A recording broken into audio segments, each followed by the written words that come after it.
আসসালামু আলাইকুম রহমতুল্লাহ। কথা বললেই তো দোসর, দালাল। ভারতের চোখে চোখ রেখে কথা বলবেন। ভারত যদি অন্যায়কারী হয় বলবেন, কারণ সত্যবাদীরা অন্যায়কারীর পক্ষ অবলম্বন করবে না, এটাই স্বাভাবিক। কিন্তু আপনি অন্যায্য অকারণে সন্দেহের বশবর্তী হয়ে আপনি উস্কানি দিয়ে চোখে চোখ রেখে কথা বলার নাম করে ছলনা করে দেশকে বিপদগ্রস্ততার ভেতরে ফেলে দেবেন, এটা তো দেশের লোক মেনে নেবে না।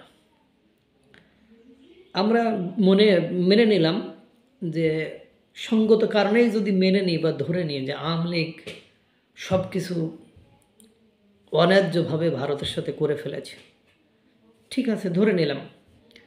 কিন্তু আপনারা দীর্ঘ 1.5 বছরের বেশি ক্ষমতায় থাকলেন। আপনারা এই 1.5 বছরে কী করেছেন? কোন জায়গায় ন্যায্যতা নিয়ে এসেছেন? কোন জায়গায় পরিবর্তন নিয়ে এসেছেন? শুধু শত্রুতা বৃদ্ধি করা ব্যতি রেখে দৃশ্যত কোনো পরিবর্তন, দৃশ্যত কোনো ডিপ্লোম্যাটিক পাওয়ার, দৃশ্যত কোনো ভালো কিছু দেখাতে পেরেছেন কি?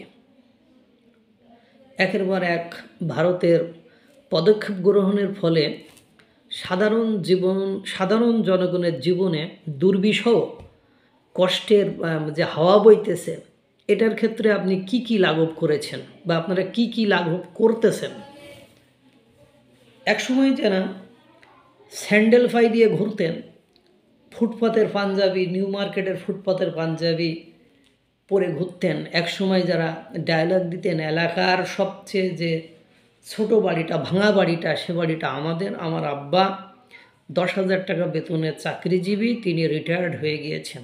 আজ যখন তিনি মিডিয়াতে বসে 70-80 হাজার টাকা 80 হাজার টাকা টিউশনি করে আয় করেন ইংরেজি পড়িয়ে, আবার তারপরে আবার বলেন আমাদের এলাকার সবচেয়ে বড় বাড়িটা আমাদের, এত একর জমি টমি আছে, তখন কি আপনার মনে হয় না যে এটা হালাল পন্থা নয়, এটা হারাম পন্থা? এবং এভাবে করে দেশ সংস্কার করা যায় না। একজন বলছিল আমার পকেটে এখন 300 টাকা নেই, আমি ধার করে যাচ্ছি। ওই যে লাভলি চায়ের দোকানওয়ালা, মডেলিং না নায়িকা লাভলি, সে পানি কিনে দিত, পানি ফ্রি দিত, তাই খাইতো।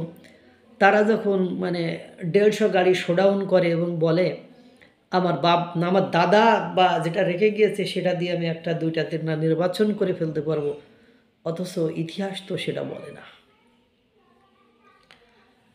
এরা যখন অন্যদেরকে দালাল এবং দোসরের ট্যাগ দেয়, অন্যদেরকে যখন দুর্নীতিগ্রস্ত বলুক, আমার কোনো আপত্তি নেই। কিন্তু কথা হলো, আয়নায় কি কখনো নিজেদের চোখটি দেখেছেন? নিজের চেহারাটা দেখেছেন যে 5ই আগস্টের আগে কোথায় ছিলেন আর এখন কোথায় এসেছেন?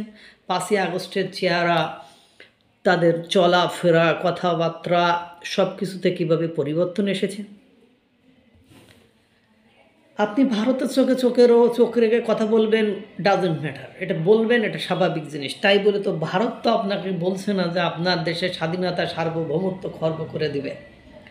অথচ আপনার দেশের যারা সিভিল সমাজ, সভ্য সমাজ, তারা যখন বলছে যে 7 সিস্টার্সের স্বাধীনতা ভেঙে চুরে, যদি সেখানে স্বাধীনতা 7টা রাষ্ট্র, স্বাধীন রাষ্ট্র না বানানো যায়, তাহলে আমরা শান্তি পাবো না, শান্তিতে থাকতে পারবো না। আর একজন সাবেক সেনা কর্মকর্তা, উনি যখন বলেন যে তাদেরকে ভেঙে টুকরো টুকরো করে দিতে হবে, না হলে আমরা শান্তি পাবো না। আর একজন বলেন যে তাদেরকে অস্থির করে তুলতে হবে, তাদেরকে যা খুশি তাই করতে হবে, তাহলে আমরা শান্তি পাব। এটা কি চোখে চোখ রেখে কথা বলে? আমার কাছে এটা মনে হয় না। তারপরে আপনি সীমান্তে হত্যা কথা বলছেন। আমি চাই না যে বিনা বিচারে একটা জীবনও চলে যাক, কিন্তু আমার ফার্স্ট অ্যান্ড ফরমোস্ট যে কথাটি সবসময় আমি বলি, যাদেরকে গুলি করা হচ্ছে তাদেরকে কি কারণে গুলি করা হচ্ছে? আমরা সঙ্গত কারণেই আমি জানি আমার শ্বশুরবাড়ি বেনাপোল অঞ্চলে, সে অঞ্চল থেকে আমি একাধিক সূত্রে বা একাধিকভাবে আমি জানতে পেরেছি যে কিভাবে গেলেই তো বোঝা যায় আশেপাশে কে ব্ল্যাক মার্কেট করে, কালোবাজারি করে, কে পাচার করে, কে আদান প্রদান করে।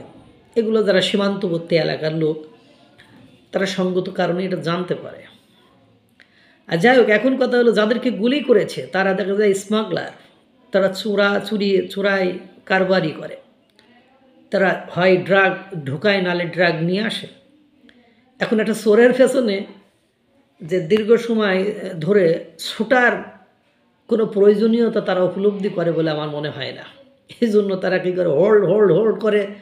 এখন চোরের পেছনে, একটা মাদক ব্যবসায়ীর পেছনে ছুটার প্রয়োজনীয়তা কতটুকু আমার মনে হয় না। এটা ছুটে পারে না, দেয় গুলি করে, মরে যায় বা মারা যায়।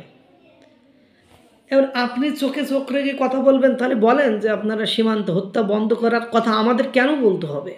বলেন যে দোজ হু আর স্মাগলার, যারা কালোবাজারি করেন, যারা মানব পাচার করেন, তাদেরকে আপনি সচেতন করেন। তো বিষয়টা হয়েছে এরকম, একটা গল্প আমার প্রায় মনে পড়ে যে এক মেয়ে তার বাবার সাথে ঘুরতে গিয়েছে। বাবা খুব জ্ঞানী মানুষ, শিক্ষিত মানুষ, মেয়েটা সুন্দরী। 3-4টি মানে বোকা ছেলে বা দুশ্চরিত্রবান বা ফটকা ছেলে ওর পেছন হাঁটতেছে। মেয়েটা যতবার পেছনে ওদের দিকে তাকায় ততবার ওদেরকে চোখ মারে। তো এক পর্যায়ে যে মেয়েটি তার বাবাকে বলছে, বাবা, তাকে মেয়েটি বলছে, কেন বাবা, কি হয়েছে? তো কয়, বাবা ওই পেছনের দুষ্টু ছেলেগুলো আমাকে প্রায় মানে চোখ মারতেছে। তো তখন বাবা যেহেতু মেধাবী এবং বুদ্ধিমান, তখন বলছে যে বাবা তুমি দেখলা কিভাবে? চোখ তো তোমার সামনে, পেছনে তাকানোর কথা নয়। তোমার চোখ তো সামনে থাকে, তুমি তো পেছনে চোখ দিয়ে দেখো না। পেছনে তোমার চোখ নাই, তাহলে চোখ মারা দেখলা কেমনে? তার মানে তুমি পেছনে তাকিয়েছ। তো সমস্যা হলো, আপনি চোখে চোখ রেখে কথা বলবেন, আমিও চোখে চোখ রেখে কথা বলতে চাই, কিন্তু সেই সম্পর্কটা শত্রুতার নয়, ভালোবাসার হয় যেন। আমার কথা হলো, আমি সালিশে গেলে তো আমার লোক বলে আমি টানবো এটা নয়। আমি সালিশে গেলে আমি যদি ন্যায় নীতিবান বিচারক হই, তাহলে আমি দেখব যে আসলে অন্যায়কারী কে। আপনি চোখে চোখ রেখে কথা বলবেন, তাতে তো সমস্যা নাই। সমস্যা হলো আপনার মুখের কথা আর কাজের কথার কোনো মিল নাই। আপনি মুখে যেটা বলছেন সেটা ধ্বংসাত্মক পলিসি, আপনি কাজে যেটা করেছেন সেটা ধ্বংসাত্মক পলিসি। একটা প্রতিবেশী রাষ্ট্র মানে যারা জিও পলিটিক্স, ভূ রাজনীতি বোঝে, তারা হয়তো বা বুঝে থাকবেন। আপনি অস্বীকার করতে চাইলেও তো অস্বীকার করতে পারবেন না। আপনার দেশের স্থিতিশীলতা, আপনার দেশের অস্থিরতা। আজকে ভারতের বাংলাদেশের সাথে সম্পর্ক ভালো না থাকার কারণে, সঙ্গত কারণে, যে কোনো কারণে সম্পর্ক নষ্ট হওয়ার কারণে 5ই আগস্টের পরে তারা এমন কোনো মোড় বসান, এমন কিছু দেখায়নি যার কারণে তারা সম্পর্কে খারাপের দিকে যাবে। কিন্তু আমাদের দিক থেকে তাদের যারা শত্রু, তাদের সাথে আমরা এমন সম্পর্ক, রিলেশনে জড়িয়ে যাচ্ছি, যার কারণে আমরা ইচ্ছা করলেও তাদের সাথে সম্পর্কটা ভালো করতে পারছি না। বুঝে হোক, অবুঝে হোক, না বুঝে হোক, আমরা এমন শব্দ বোমা মারছি যে শব্দ বোমার পরে সঙ্গত কারণেই সম্পর্ক ঠিক রাখা মানে কোনোভাবেই তারা প্রয়োজনীয়তা অনুভব করেছে না। কারণ কথায় আছে, প্রয়োজনটা কার? আপনার মতো একটা ছোট রাষ্ট্র যা অর্থনৈতিক দিক থেকে, ব্যবসা বাণিজ্যের দিক থেকে অনেকাংশেই, কারণ 80% 90% আপনি প্রত্যক্ষ এবং পরোক্ষভাবে ভারতের উপর নির্ভরশীল। আপনি যদি মনে করেন যে ভারতের সাথে চোখে চোখ রেখে কথা বলে তার সাথে শত্রুতা করে আমি সাস্টেইন করে দেবো, আমি টিকে যাব, তাহলে ভারতের মতো এত বড় একটা রাষ্ট্র, যাদের প্রতিবেশীদের সাথে প্রায় ঝুটঝামেলা হয়, এর আগে মালদ্বীপের সাথে হয়েছে, ব্যবসা বাণিজ্য বন্ধ ছিল, তারা কি ফকির হয়ে গিয়েছে? আমেরিকার মতো একটা রাষ্ট্র তাদের উপর বারবার নিষেধাজ্ঞা দেয়, শুল্ক আরোপ করে, এ করে তা করে, ব্যবসা বাণিজ্য থেকে ডেরাস্টেট করে দেয়, তারা কি ফকির হয়ে গিয়েছে?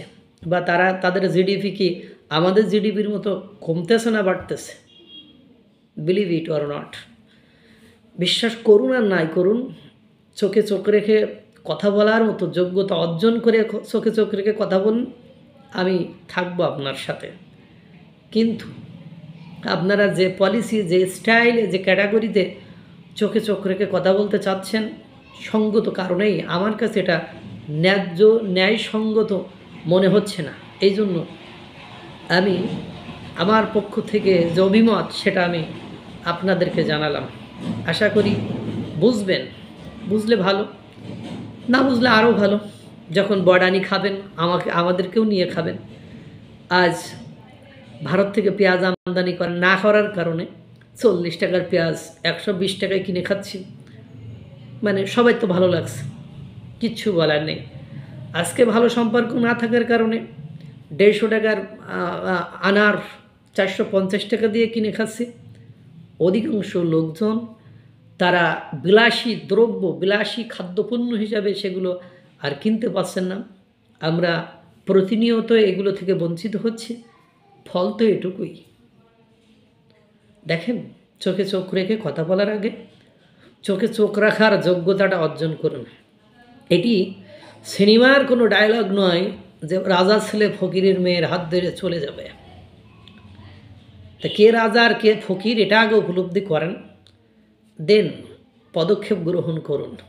আদারওয়াইজ এর পামে, ওর দোলাচলে, ওর হাওয়ায় যখন ভাসবেন, গাছে তুলে মই কেড়ে নিলে তখন আমি আপনি টিকতে পারবো তো? একটু ভাবুন। ভাবতে তো আর টাকা লাগে না, করতেও টাকা লাগে না। শুধু অপকর্ম করতে টাকা, শ্রম, মেধা, বুদ্ধি সব কিছু লাগে, আবার প্যাদানও খাইতে হয়। আশা করি বুঝবেন, বুঝলে ভালো, না বুঝলে আরও ভালো। আল্লাহ তাআলা সকলকে ভালো রাখুক, সুস্থ রাখুক। আসসালামু আলাইকুম ওয়া রাহমাতুল্লাহ।